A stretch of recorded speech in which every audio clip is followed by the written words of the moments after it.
Lietuvos sutrikusios klausos vaikų ikimokyklinio ugdymo centras teikia kokybišką ikimokyklinį ir priešmokyklinį ugdymą klausos sutrikimą turintiems vaikams, taip pat kochlearinius implantus turintiems vaikams. Padeda puoselėti prigimtines vaiko galias, plėtoti individualius gebėjimus, tenkina kultūrinius poreikius, ugdo mąstančią, atsakingai ir iniciatyvią asmenybę, sudaro prielaidas tolimesniam ugdymuisi mokykloje.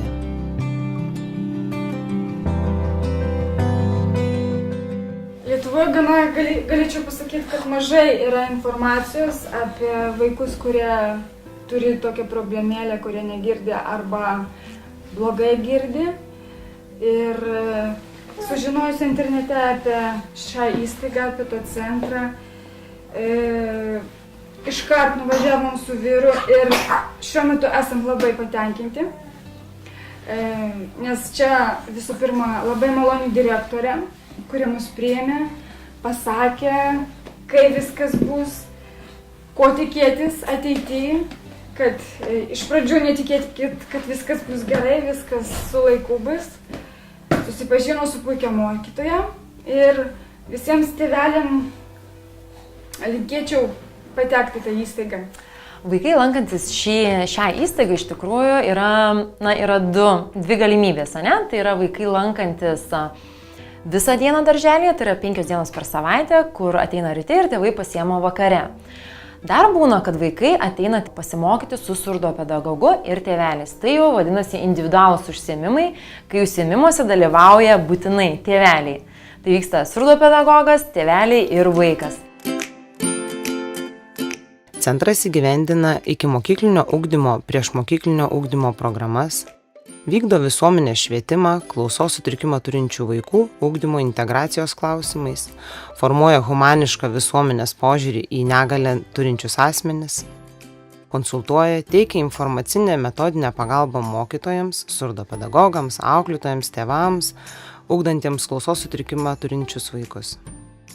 Organizuoja ir teikia specialią pedagoginę pagalbą, psichologinę pagalbą klausos sutrikimą turintiems vaikams ir kochlearinių implantų naudotojams nuo gimimo iki 3 metų amžiaus, ikimokyklinio, priešmokyklinio amžiaus vaikams, konsultuoja tėvus ir kitus specialistus.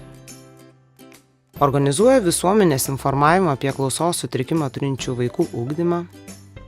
Organizuoja ir vykdo kvalifikacijos tobulinimą šalies surdopedagogams, mokytojams, integruotai ugdantiems klausos sutrikimą turinčius mokinius, bei kitiems specialistams ir tėvams, auginantiems klausos sutrikimą turinčius vaikus.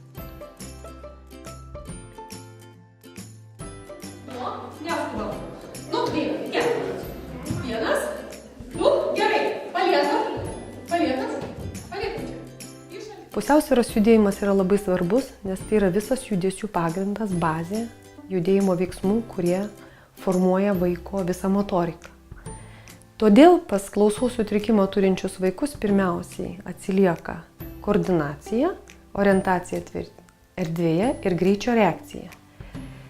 Šie vaikai turi būti lavinami nuo pat mažens, kad jie galėtų tapti pakankamai fiziškai subrendusiais ir neatsilikti nuo savo bendraamžių girdinčių vaikų. Apie šią ugdymo įstaigą sužinojau interneto pagalbą. Pamokėlė vyksta tokiu principu, kad pamokėlė dalyvauja kartu ir mokytoja, aš ir vaikas. Mokytoja parodo, ką mes turim daryti, aš atkartoju ir tada laukiam rezultatų iš vaikų.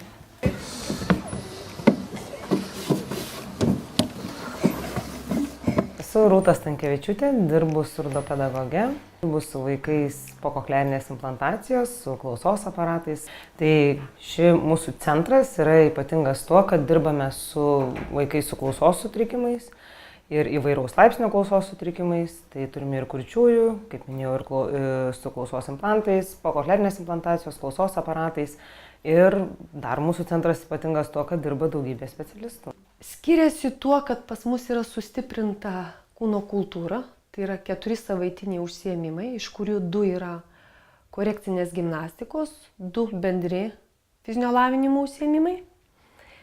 Taipogi didžiulis skirtumas yra tai, kad mes didžiausią dėmesį skiriame būtent pusiausvyros, koordinacijos, orientacijos lavinimui, kuris yra integruojamas į įvairius vaikų žaidimus, veiklą, tiek individualią, tiek grupinę.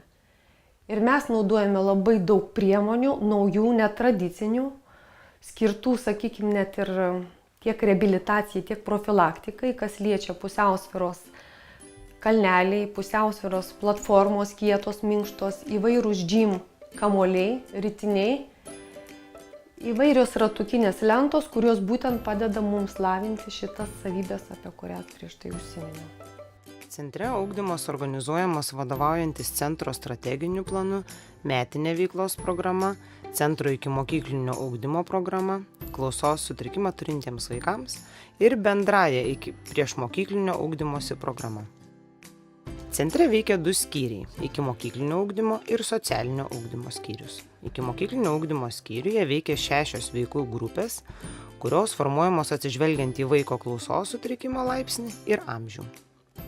Socialinio ugdymo skyriuje vaikai ugdomi individualių veiklų metu pagal individualias programas.